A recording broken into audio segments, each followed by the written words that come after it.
Terima kasih Anda masih bersama kami di Metro Siang. Pemirsa, kami lanjutkan dengan informasi setelah tiba di Cebu, Filipina untuk menghadiri KTT ASEAN ke-48. Presiden Prabowo Subianto menghadiri Forum Brunei Darussalam Indonesia Malaysia Philippines East Asian Growth Area atau BIM-EAGA. Presiden Prabowo Subianto beserta jajaran menghadiri Forum Brunei Darussalam Indonesia Malaysia Philippines East Asian Growth Area atau BIM-EAGA Summit 2026. Agenda ini diselenggarakan sebagai rangkaian KTT ke-48 ASEAN dengan Filipina sebagai tuan rumah.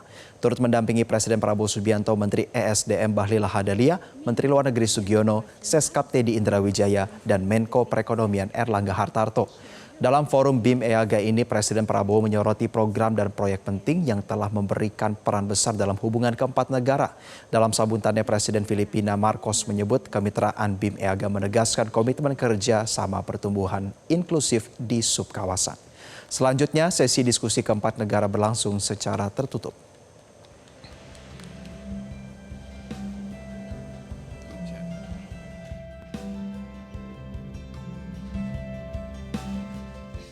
Presiden Prabowo Subianto mengikuti puncak acara KTT ASEAN ke-48 di Cebu, Filipina. Usai plenary akan ada sesi retret yang dihadiri oleh 11 pemimpin negara anggota ASEAN. Informasi selengkapnya sudah tersambung bersama kami jurnalis Metro TV Arneta Butar-Butar di Filipina. Arneta, selamat siang waktu Indonesia. Sejauh ini bagaimana agenda dari penyelenggaraan KTT ASEAN ke-48?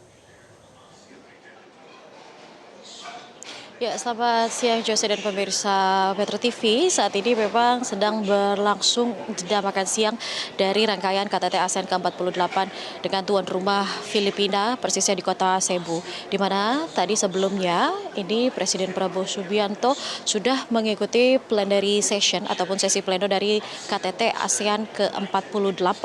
Dengan selanjutnya nanti usai jeda makan siang ini nanti akan ada agenda selanjutnya yakni retreat session yang akan dihadiri oleh 11 pemimpin negara anggota ASEAN, di mana dalam rapat pleno tadi ini sebelumnya diketahui bahwa masing-masing kepala negara ataupun pemimpin dari negara anggota ASEAN ini akan menyampaikan posisi mereka terkait isu-isu strategis yang sedang terjadi dan berdampak kepada negara di kawasan. Dan nantinya ini retret akan dilanjutkan kembali, di mana kalau dari plenary ini rapat akan berjalan serius seperti itu, namun untuk di retret ini cenderung akan lebih luas seperti itu, maksudnya dalam retret nantinya lobby-lobby ini mungkin terjadi juga antara masing-masing negara ataupun anggota dari KTT ASEAN, di mana kerjasama antara negara, hubungan bilateral ini juga tentu akan terjadi baik dalam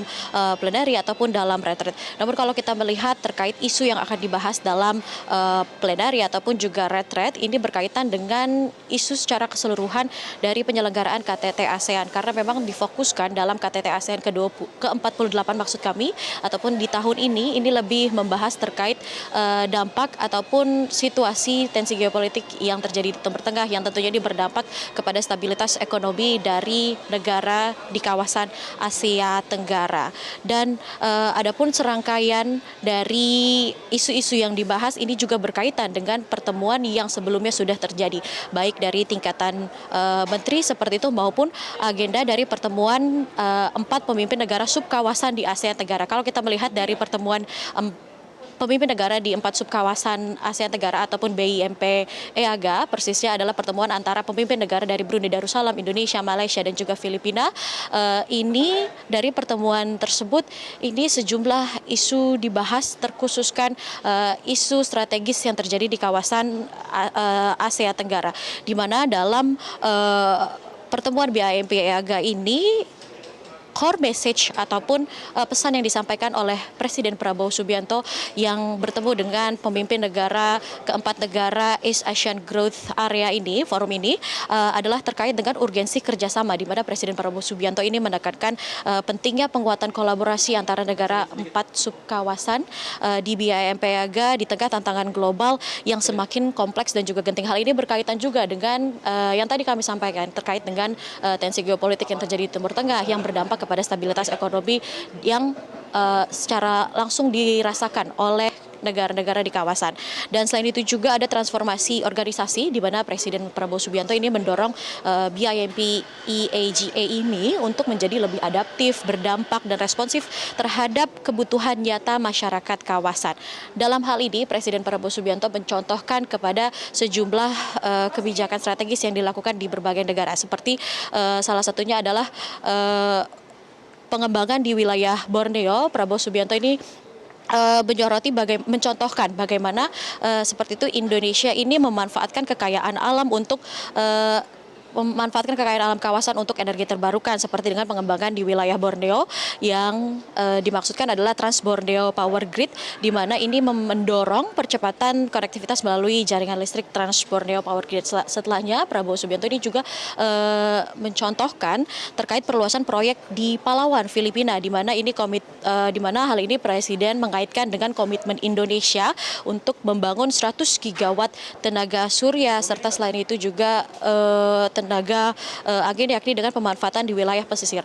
Dari pencontohan tersebut, Presiden ini memaksudkan bertujuan ingin memberikan solusi terhadap permasalahan yang dihadapi oleh masyarakat di kawasan ASEAN, yakni adalah untuk menciptakan kemandirian dengan memanfaatkan sumber daya alam dengan diubah menjadi energi terbarukan. Selain itu juga ini Presiden Prabowo menyoroti bahwa solusi-solusi tersebut ini bisa saja terjadi, bisa saja lancar terjadi asal dilakukan dengan kemitraan strategis. Artinya negara-negara di kawasan sub-ASEAN ini memperdalam kerjasama dengan juga baik itu pihak swasta dan juga ataupun masing-masing negara di kawasan sub-ASEAN. Selain pertemuan yang dilakukan oleh Presiden Prabowo Subianto, ini serangkaian pertemuan juga sudah dilaksanakan dalam tingkatan menteri.